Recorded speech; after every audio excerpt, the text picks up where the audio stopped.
નમસ્તે વિદ્યાર્થી મિત્રો, યુનિક વિદ્યાભવનના ઓનલાઈન ક્લાસીસમાં હું આપનું સ્વાગત કરું છું. આજે આપણે આપણા શરીરના વિવિધ અંગોની ઓળખ મેળવીએ. બરાબર છે. આપણા શરીરના અંગોને અંગ્રેજીમાં કઈ રીતે ઓળખવામાં આવે છે તેની વિશે આ વિડીયો બનાવવામાં આવ્યો છે. તો ચાલો આજનો આ વિડીયો બનાવીએ. સૌથી પહેલાં તો આપણે આપણા શરીરના અંગોને અંગ્રેજીમાં શું કહીશું? તો કે પાર્ટ્સ ઓફ ધ બોડી. બરાબર, શું કહીશું? Parts of the body. તો ચાલો આજનો આ વિડીયો સ્ટાર્ટ કરીએ. સૌથી પહેલાં આવે છે આપણા માથાના વાળ. વાળને શું કહીએ છીએ? હેર. શું કહીએ છીએ? હેર. બરાબર. ત્યારબાદ આવે છે માથું. માથાને શું કહીશું? હેડ. શું કહીશું? હેડ. ત્યાર પછી આવે છે આંખો. આંખો એટલે આઈ. બરાબર, આંખો એટલે આઈ. અને ત્યાર પછી કાન. કાનને શું કહીશું? ઈયર. શું કહીશું? ઈયર. પછી શું આવશે? નાક. નાકને શું કહીશું? નોઝ. શું કહીશું? નોઝ. નાક પછી આવશે આપણા ગાલ. ગાલને ચીક. ગાલને શું કહીશું? ચીક. ત્યાર પછી આવશે આપણા હોઠ. હોઠને શું કહીશું આપણે? લિપ્સ. શું કહીશું? લિપ્સ. હોઠ પછી આવશે આપણા દાંત. દાંતને શું કહીશું? ટીથ. બરાબર, દાંતને શું કહીશું? ટીથ. અને આપણા મોઢાની અંદર જે જીભ છે, જીભને શું કહીશું? ટંગ. બરાબર છે. ત્યાર પછી આગળ આપણી ગરદન. ગરદનને શું કહીશું અંગ્રેજીમાં? તો કે નેક. શું કહીશું? નેક. ત્યાર પછી આગળ આવશે આપણો ખભો. બરાબર, ત્યાર પછી આગળ આપણો ખભો. ખભાને શું કહીએ છીએ અંગ્રેજીમાં? શોલ્ડર. શું કહીશું? શોલ્ડર. બરાબર. ત્યાર પછી આપણી આ છે છાતી. છાતીને અંગ્રેજીમાં કહીશું ચેસ્ટ. શું કહીશું?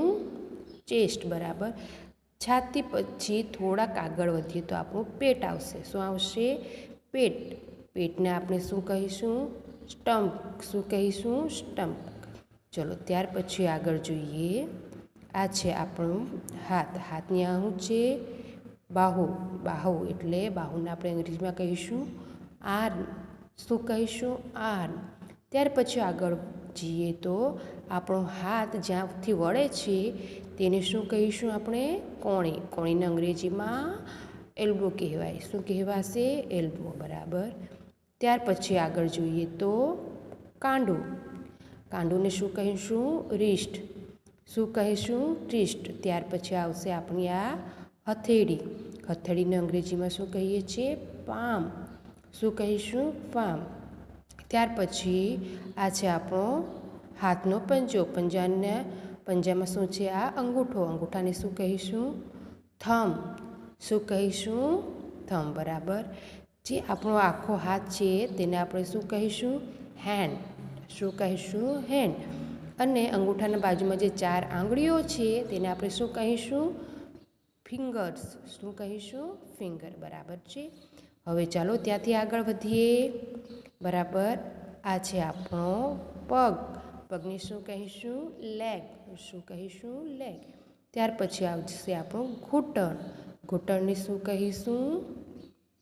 આપણે ઘૂંટણને શું કહીશું? ની. ગુજરાતીમાં ઘૂંટણને ઢીંચણ પણ કહીએ છીએ, અડધા ઘૂંટણ કહે છે. બરાબર. તેને અંગ્રેજીમાં આપણે ની કહીશું. તેનાથી થોડા આગળ જઈએ તો શું આવશે? આપણો પગની ઘૂંટી. બરાબર. જ્યાંથી આપણો પગ હલે છે ત્યાં શું હોય છે? ગોળ ગોળ આકારનું ઘૂંટી. એને અંગ્રેજીમાં શું કહીશું? એન્કલ. શું કહીશું?